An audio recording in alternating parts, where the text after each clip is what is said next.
Vous avez parlé du président au Kazakhstan, Nazarbayev. Il y a quelques années, il a organisé, reçu, je sais pas comment dire, le Parlement des religions. C'était pour savoir de votre point de vue, comment est-ce qu'on peut interpréter ça. Bon, je suis en contact avec Nazarbayev personnel. J'ai écrit le livre sur Nazarbayev qui récemment a été publié en Italie. Mais cette fois, je ne partage pas cette idée parce que je ne crois pas qu'il y a vraiment cette dimension sérieuse dans ça. C'est en quelque sorte la démonstration de ce que le racisme, parce que Nazarbayev est raciste, peut théoriquement organiser un dialogue pacifique entre des religions différentes des peuples de l'Eurasie. Donc l'idée est excellente, à mon avis, et l'organisation et tout ça, mais je crois que les différences théologiques entre les religions sont tellement profondes et tellement délicates qu'il faut organiser les forums comme ça avec certaine prudence, je dirais. Parce que sinon, ça sera amalgame, ça sera confusion, ça sera tolérance et quelque chose dans ce genre. Pour organiser réelle rencontre eurasiste des religions, il faut les compétences qui sont assez rares. Je crois que, disons, l'orientation est bonne dans le cas de ce Parlement des religions de la part du président Nazarbayev, mais réalisation, pour l'instant, reste assez imparfaite. Donc, peut-être ça va devenir quelque chose de plus profond. Maintenant, c'est pas plus que diplomatie. Diplomatie, donc, assez agréable, mais sans peut-être conçu comme quelque chose de plus, comme création de véritables centres spirituels. Et c'est l'idée aussi de certains Hermano Wiesenthaler, italiens actuels, qui a écrit le livre sur Yassavi et dans l'édition Vox Populi, l'autre édition eurasiste italien, que cette initiative de Nazarbayev était plus ou moins dans les résonances avec certains milieux soufis kazakhs, au nom de certains Yassavi, qui était un des premiers islamisateurs turcs, grand pôle dans le soufisme turc, Yassavi. Mais pour l'instant, je ne puis pas dire que c'est quelque chose de réussi. Que, à mon avis, disons, l'orientation est bonne, mais réalisation pas encore sérieuse, je dirais.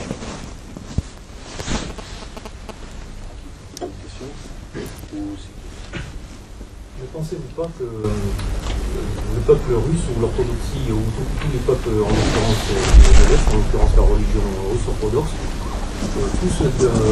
si on le prend en polarité par rapport à nous ici à l'Occident, à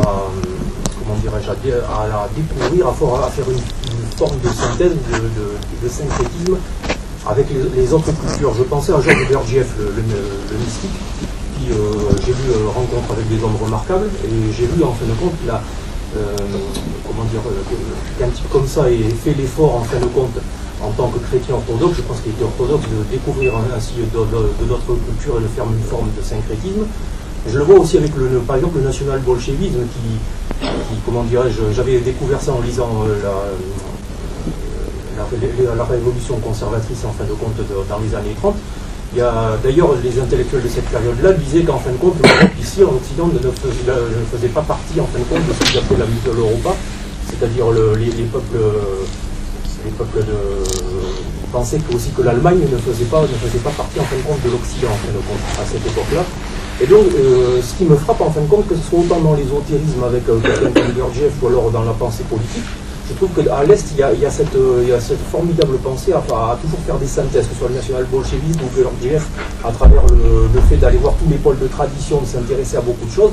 Tout ça, tous ces mouvements, toute cette démarche, c'est assez précurseur en fin de compte de le racisme, vous ne trouvez pas? Dans certaines mesures, oui. Même il y a certains mystiques qui voulaient proposer certaines, disons, synthèses des religions, comme Roerich, par exemple. Il se reconnaît dans le racisme aussi. Roerich était l'auteur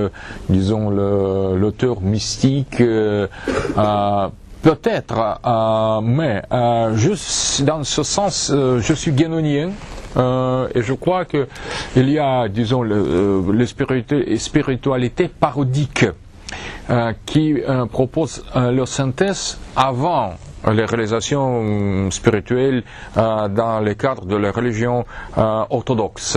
Je crois que c'est presque la même réponse que à la question précédente. Je crois qu'il faut procéder avec certaine prudence par rapport au dialogue des religions, parce que sinon on aura la parodie.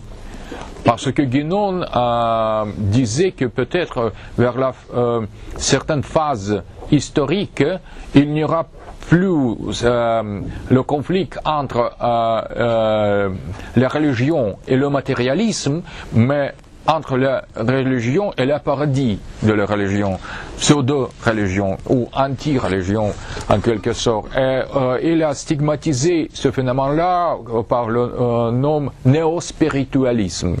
Il considère par exemple Roerich et Gurdjieff comme néo-spiritualistes, Guénon. Mais en même temps, je crois qu'il faut étudier les religions qu'en Eurasie. Surtout, mais aussi en Europe. Aujourd'hui, il y a les religions différentes, mais on ne peut pas comprendre les religions des autres si on n'a pas religion, on ne comprend pas sa propre religion. Et dans ce cas, je suis tout à fait d'accord avec Christian Boucher, que ce que nous pouvons comprendre l'autre religion si nous connaissons bien notre religion. Seulement, sans ça, ça sera, disons, le divertissement, rien de plus. Je crois que, en même temps, les autres religions nous peuvent aider de développer notre connaissance de notre propre religion. Et cette comparaison est très très positive, à mon avis, mais toujours il faut avoir une seule identité. Si on approche vers le centre de notre religion, on verra mieux comme les rayons de la roue qui approchent au centre, au noyau, on s'approche aussi aux autres religions. Mais en voulant de passer à l'autre, on s'éloigne du centre. On perd sa propre religion, on perd la place dans cette rue. Donc, je crois que même ce qui est drôle, ce que Gurdjieff aussi disait sur la quatrième voie, il qualifiait sa doctrine quatrième voie, et même les Gurdjieffiens actuels ont fait les premières le compte rendu sur mon livre sur quatrième théorie politique, parce qu'ils ont remarqué par la chance certaines affinités des noms. Mais je crois que cette affinité apparente, c'est tout qui unit quatrième théorie politique avec la doctrine de Gurdjieff, mais qui est assez intéressante d'ailleurs, je dirais. Et je crois que quand même, Guénon aussi, il disait qu'il existait la tradition primordiale, commune aux autres traditions, mais recherche de cette tradition primordiale, je considère comme très légitime, mais je considère aussi que c'est possible en suivant le cours de sa propre religion traditionnelle et non pas secte, hérésie ou quelques mouvements mystiques datant de la modernité, ou néo-spiritualiste, qui proprement est la création de la modernité liquide actuellement, quand la pseudo-religion rentre en place du matérialisme de hier. Donc c'était aussi préconisé par Guénon comme la grande paradis ou la dernière phase de la modernité. Dissolution, après la solidification du monde. Là-dessus, j'ai écrit. Il se trouve que j'ai écrit une biographie de. Comment s'appelle-t-il Gurdjieff. De Gurdjieff. J'ai écrit une biographie de Gurdjieff. J'ai écrit plusieurs biographies de maîtres spirituels, comme ça. C'était sans doute Gurdjieff qui était le plus simple psychologiquement. Bon, il y a pas mal de choses intéressantes chez Gurdjieff, mais c'est quand même. Si on le place dans l'histoire des spiritualités divergentes, il est dans une période de la Russie où il y en a tout plein qui apparaissent. Et lui choisit l'exil, et c'est pour ça qu'on le connaît en Occident, mais c'est pas certain, il n'était pas le seul. Et il y a beaucoup d'orientalisme pour le fait qu'il soit adopté par les Occidentaux par la suite. Bon, Alexandre a parlé de Roerich, oui. Roerich, par contre, c'est du délire absolu, quoi. C'est du délire absolu, c'est de la grande folie, quoi. De la grande folie. Mais à cette époque-là, c'était pas encore rentré dans l'intérêt en Occident. Le bouddhisme n'était pas encore arrivé, l'hindouisme était à peine arrivé. Donc en fait, notre orientalisme le plus proche, c'était le style Gurdjieff. C'est ce qui explique qu'il a beaucoup touché les gens à cette époque-là. Bon, alors, par contre, effectivement, il est d'un meilleur niveau que beaucoup de maîtres spirituels de cette époque-là, quoi. Mais je suis pas certain qu'il valait tant que ça, quoi. Je suis pas certain qu'il valait tant que ça. Non. Enfin bon, ses disciples, j'avais eu l'occasion de rencontrer ses disciples, j'avais eu l'occasion de rencontrer un de ses fils, un de ses fils, c'est ça, oui, un de ses fils adultérins, quoi. Ils avaient quand même une certaine tenue et une certaine gueule, quoi. Ça c'était incontestable. C'était des gens qui se tenaient, quoi. Voilà, mais bon, c'est pas de la tradition. Enfin, je pense pas que tu penses que ce soit la tradition, Alexandre. Non. C'est pas... Une question. Bonsoir, monsieur. Merci pour la conférence. Il me semble logiquement, à l'issue de tout ce que vous venez de développer comme idée, il me semble que l'acteur que vous recherchez en tant qu'alternative et qui pourrait transcender finalement la religion, les différences culturelles, les traditions et l'identité culturelle en tant que telle, qui à partir d'un certain stade de développement devient un véritable pôle civilisationnel, si on veut. Et je voudrais que vous développiez un peu cette idée, où vous me disiez ce que vous en pensez. Quel est votre ressenti par rapport à ça? Merci. À propos de l'identité culturelle. Est-ce que ça pourrait s'imposer en tant qu'acteur de la quatrième théorie? Oui, précisément ça. Parce que c'est très intéressant. J'ai écrit le livre, comme je dis, sur Heidegger. Et 2 livres. Le premier livre était consacré à son idée de l'autre commencement, au second commencement de la philosophie occidentale.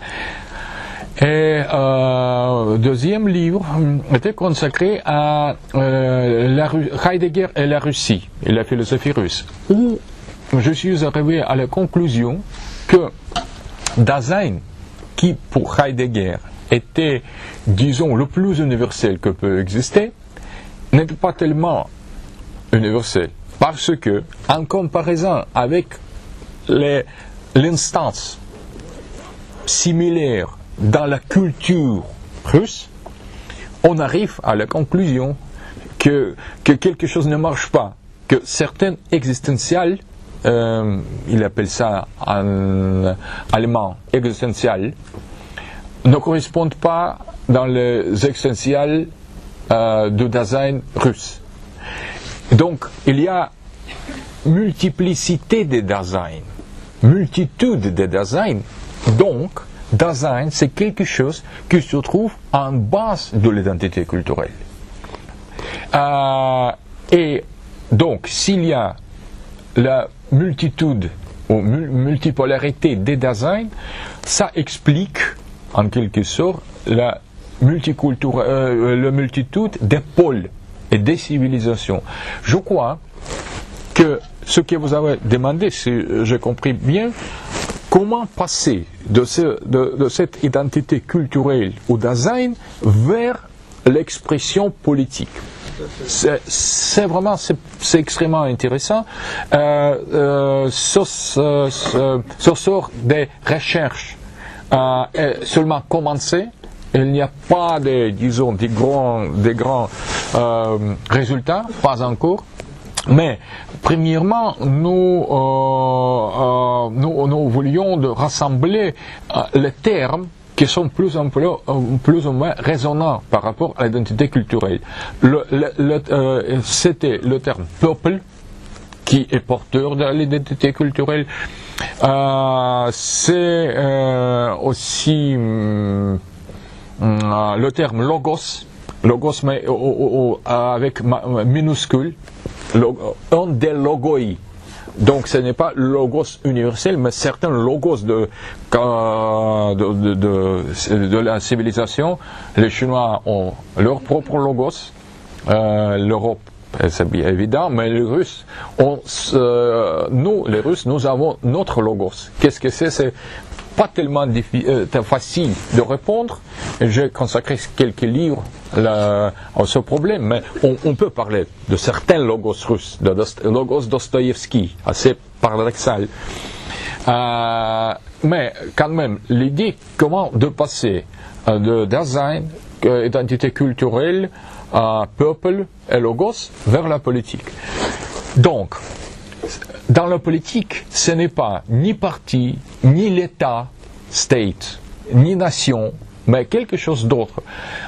Nous avons choisi le terme platonique politeia, c'était le nom, on traduit par république, en français, respublica, mais parce que l'Europe est habituée à la langue latine, avec Platon.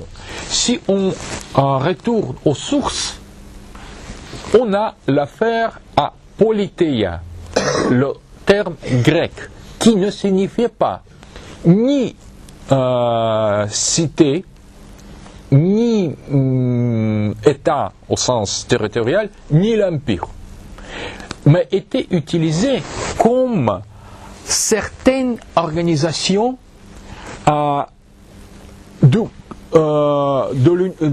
la communauté qui représentait tout le cosmos. C'était en quelque sorte ce qu'on appelait en anthropologie ethnocentrum. C'est en quelque sorte le collectif qui reproduit l'univers. Et donc, dans ce cas, ce n'est pas le problème, est-il le grand ou le petit? Politeia peut être petit, peut-être moyen, peut-être grand. La question que ça devra être, qu'elle devra manifester le cosmos en son intégrité. Et c'était le cas des petites ethnies, petites tribus, qui incluent parmi ses membres le soleil, le ciel, la rivière, donc tout le monde. Il y a beaucoup Marcel Mauss, par exemple, a montré tant des exemples là-dessus, et beaucoup des autres ethnologues, sociologues. Sur le don, notamment.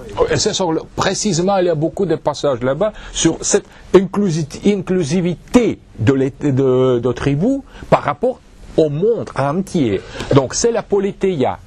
Le monde organisé, socialement et disons intellectuellement. Si on a politeia, on a la politique. Donc, mais politeia a les racines concrètes dans l'identité culturelle parce qu'on peut organiser le cosmos à l'aide de taxonomies différentes. Donc, les taxonomies ne sont pas comme le logos n'est pas universel, il n'existe pas les taxonomies, une seule taxonomie. Nous avons habitué les Occidentaux à la taxonomie individu, l'espèce, le genre, mais il y a les autres, comme montre très justement Claude Lévi-Strauss. Il y a beaucoup des autres formes de taxonomie, donc il y a beaucoup de formes de l'identité culturelle et beaucoup de politeia. Donc, si on commence de penser dans les termes de la politeia, on peut, proposer la diversité des taxonomies et des diversités des régimes politiques qui peuvent coexister, comme les cultures coexistent. Et d'une manière différente, il ne faut pas insister sur une seule forme, c'est l'universalisme raciste, libéral, nationaliste ou communiste, parce que tous trois formes politiques, tous les trois théories modernes insistent sur l'universalisme de politique. La politique toujours devra être ou ça ou quelque chose, pour tout le monde. Le politique McDo. Oui, pardon. Le politique McDonald's. Oui, maintenant, McDonald's, hier, c'était socialisme, au Goulag, au Oswiecim, toujours le même camp de concentration avec le nom différent, parce qu'on veut poser dans le camp de concentration la richesse du monde. C'est en quelque sorte paranoïa de la modernité que ne peut pas présenter l'altérité, qui ne peut pas avoir les rapports avec le monde vraiment complexe, que rejette la complexité, ne peut pas, tolérer. Donc il n'y a plus intolérant que les prophètes de la tolérance. Donc on voit maintenant partout ça. Je crois que politeia, c'est la forme dans le sens grec avec l'insistance. Il s'agit de cité de l'État territorial de l'Empire, peut être utilisable pour traduire l'identité culturelle. Je comprends bien. Ou peut-être même bon, bien, c'est la réponse. Non. Une toute petite dernière question à la limite, assez rapidement. Bonjour. Je vous avais vu il y a 2 ans à Paris dans une conférence d'un cercle rabbinique à Paris avec le rabbin Shreki israélien. Et je veux savoir quelle était votre perspective pour l'identité juive dans les bassins civilisationnels que vous décrivez. Théoriquement, l'identité juive, comme toute l'autre identité, a le droit légitime pour son identité culturelle, pour son Dasein juif, donc pour sa polité, pour sa religion, pour le peuple, etc. etc. Mais on voit qu'il y a deux particularités. L'identité juive, aujourd'hui, ne veut pas d'être acceptée comme une parmi les autres, mais que le seul obligatoire. C'est déjà quelque chose d'autre. Parce que c'est en quelque sorte, ça va dans le sens qui contredit la multiplicité des cultures. Il y a les juifs qui défendent la multiplicité des cultures, comme par exemple Franz Boas, Lévi-Strauss et les autres, qui étaient juifs, ou Marc Lazarus du XIXe siècle, l'auteur très, très important pour l'ethnosociologie, ethnologie. Et donc il n'y a pas de problème avec les juifs qui reconnaissent le droit des autres à l'existence.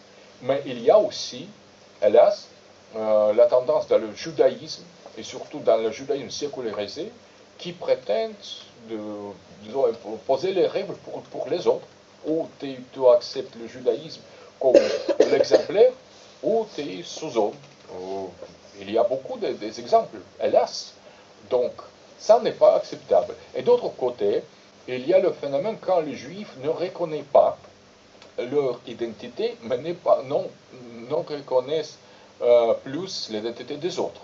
Ça pose le problème pour tout le monde, pour eux et surtout pour les gens qui vivent avec eux, parce que qui ils sont. Ils parlent au nom de l'homme universel, sans préciser qu'est-ce qu'ils ont en vue. Et c'est l'autre problème, parce que parfois, il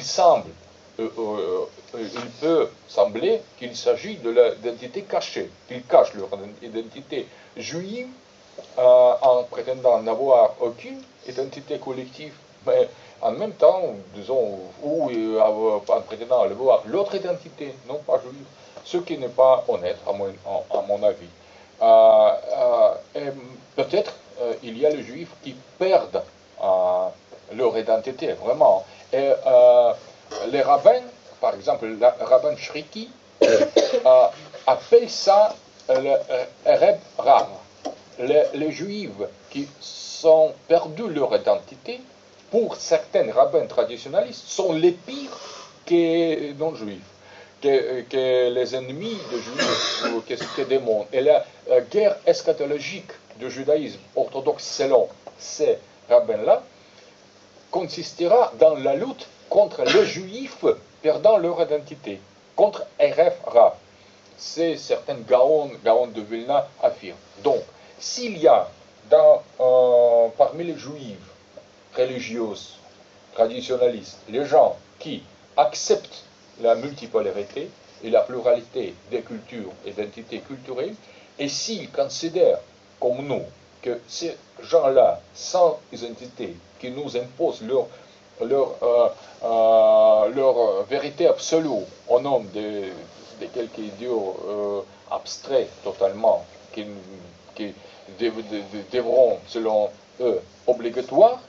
Donc, s'ils acceptent qu'ils ne sont pas normaux, qu'il faut le rejeter, ils peuvent être eurasistes, ils peuvent participer dans le front commun avec nous, parce qu'il n'y a aucune disqualification a priori pour les juifs, comme pour les représentants des autres communautés religieuses ou ethniques. Il n'existe pas le peuple mauvais, il y a les personnes mauvaises, ou le groupe, ou les tendances, etc. Donc, c'est mon opinion. Donc, mais je dois constater qu'avec la situation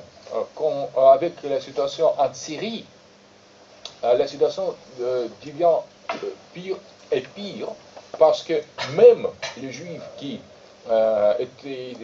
semblaient d'être plus ouverts par rapport au racisme, dans les derniers temps,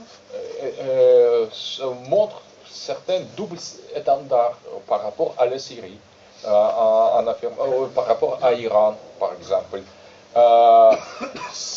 Peut-être on peut expliquer par certains dangers de confrontation qui menacent Israël, mais nous voyons que c'est Israël qui menace les autres, non pas les autres qui menacent Israël. De toute façon, théoriquement, je crois que antisémitisme, c'est l'autre forme de racisme occidental, comme libéralisme, par exemple, disons, au communisme. Donc, toute l'idée que il y a quelques